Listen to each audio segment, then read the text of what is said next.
hadirat Allah Subhanahu wa Ta'ala, karena sampai hari ini kita masih diberi kesehatan dan juga bisa berkumpul di ruang kelas. Sebelumnya terima kasih kepada kakak-kakak dari angkatan 2024 yang sudah menyempatkan waktunya untuk mendengarkan saya. Di sini saya akan sedikit berbicara atau menjelaskan tentang kembali menjadi manusia di era kelelahan digital. Nah, sebelumnya coba deh kakak-kakak semua pasti megang benda yang sama kayak yang saya pegang. Pasti 100% di ruangan ini bawa yang namanya handphone kan semuanya. Ya. Nah, di dalam benda yang beratnya nggak sampai 200 gram ini ada sebuah semesta paralel yang sangat bising bernama media sosial. Yang pasti semuanya main media sosial kan, Instagram, TikTok, terus juga pastinya YouTube. Tempat dimana kita itu nyari hiburan, belanja, kerja, atau baca-baca berita harian. Nah, berdasarkan data statistik terbaru, masyarakat Indonesia itu merupakan salah satu pengguna media sosial paling aktif di dunia, dengan rata-rata waktu layar mencapai lebih dari 3 jam setiap harinya. Namun, di balik angka yang fantastis itu, saya mau melempar pertanyaan dulu nih ke kakak-kakak dari lubuk hati yang paling dalam. Pernah nggak sih kalian itu ngerasa kurang beruntung pas ngelihat pencapaian orang lain di media sosial? Jangan buka ini terus. Ya, terus juga ngerasa pusing pas ngelihat FYP yang cepat gitu ganti-ganti videonya, bikin kita pusing. Terus tiba-tiba waktu nggak terasa udah malam lagi. Nah, kalau misalkan jawabannya iya, maka kalian kesendirian. Nah, saat ini dunia digital itu sedang mengalami titik jenuh. Kita itu sedang dihebohkan oleh sebuah tren baru, yaitu gerakan 2026 is the new 2016. Sebuah fenomena massal di mana orang-orang itu mulai merindukan internet masa lalu. Nah, mengapa tahun 2016 itu tiba-tiba begitu dirindukan? Nah, ada yang 10 tahun lalu dimiliki tapi tidak dimiliki kita pada hari ini. Jika kita mutar waktu ke 2016, media sosial itu tempat yang jauh lebih sederhana, jujur, polos.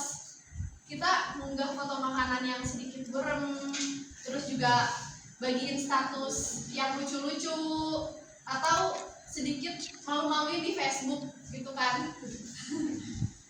Untuk nyapa teman-teman kita, teman-teman kelas gitu misalnya. Bukan untuk memburu ribuan likes, bukan untuk memancing komparasi sosial, dan bukan untuk menjadi viral, cuman buat emang hiburan aja, buat lucu-lucuan gitu kan. Nah, media sosial saat itu tuh rasa santai, hangat, dan benar-benar berfungsi sebagai media untuk bersosialisasi gitu kan. Terus dibandingin dengan realitas saat ini yang kita hadapi hari ini, media sosial itu bermutasi menjadi arena koloseum modern yang kejam gitu.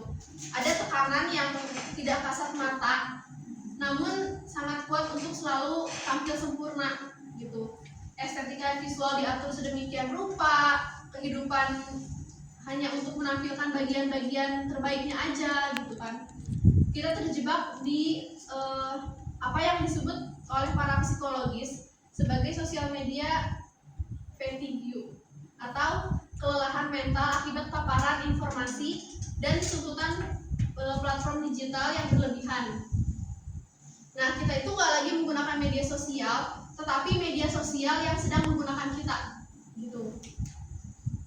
Nah, mengapa sih kita bisa kecanduan dan kelelahan di saat yang bersamaan? Jawabannya itu disebut dengan attention economy atau ekonomi perhatian. Platform-platform besar ini dirancang oleh para insinyur komputasi terbaik di dunia dengan satu tujuan tunggal, yaitu memenjarakan perhatian kita selama mungkin di depan layar. Setiap fitur scroll tanpa batas, dan setiap notifikasi warna merah yang muncul dirancang untuk memicu hormon dopamin, hormon yang sama dengan kecanduan judi gitu. Nah, akibatnya apa? Akibatnya kita kehilangan kemampuan untuk fokus, kehilangan kemampuan untuk menikmati keheningan. Ketika kita ngantri di kasir kurang lebih 2 menit itu kita udah nggak nyaman, udah nggak betah, pasti langsung ke HP lagi karena kita nggak tahan dengan rasa bosan. Kita itu menjadi generasi yang cemas, yang selalu merasa tertinggal, atau yang sering kita sebut dengan istilah FOMO. Nah, oleh karena itu viralnya tren 2026 is the new 2016 itu bukan sekedar tren nostalgia yang biasa lewat gitu aja, tapi ini tuh adalah protes sunyi, jeritan minta tolong dari sebuah generasi yang lelah kepalsuan. Nah, ini tuh tanda bahwa manusia mulai jenuh dengan dunia yang terlalu banyak dipoles, jenuh dengan kepalsuan para pembuat konten yang ngejar engagement gitu. Terus juga merindukan kembali konteks antar manusia yang organik, apa adanya, dan juga autentik. Nah, kabar baiknya, kesadaran ini mulai tumbuh menjadi sebuah gerakan nyata. Di media sosial saat ini, kita bisa melihat terjadinya pergeseran budaya yang menarik konten-konten yang dibuat pakai kamera seadanya. Terus banyak konten-konten yang bikin nostalgia ke zaman 2016, flashback. Terus video yang nunjukin kegagalan atau unggahan keseharian, kehidupan sehari-hari yang biasa, itu justru mendapatkan perhatian di netizen saat ini.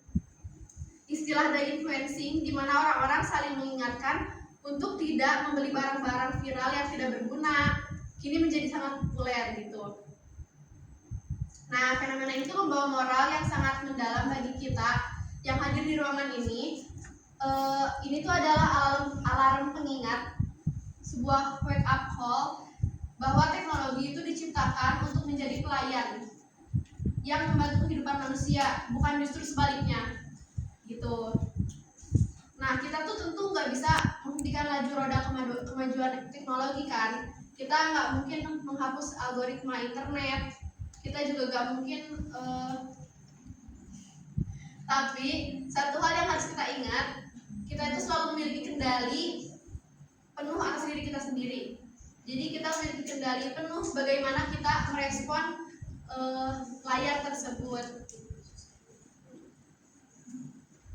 Nah, jadi mari kita jadikan momentum viralnya tren ini bukan sekedar bahan tontonan di lini masa kita, melainkan sebagai titik balik bagi kita untuk merebut kembali kemerdekaan pikiran kita gitu. Mari kita ingat bahwa semangat kembali menjadi manusia seutuhnya di dalam kehidupan kita sehari-hari. Nah, mungkin hanya itu yang dapat saya sampaikan. Terima kasih atas perhatiannya. Wassalamualaikum warahmatullahi wabarakatuh. Waalaikumsalam warahmatullahi wabarakatuh.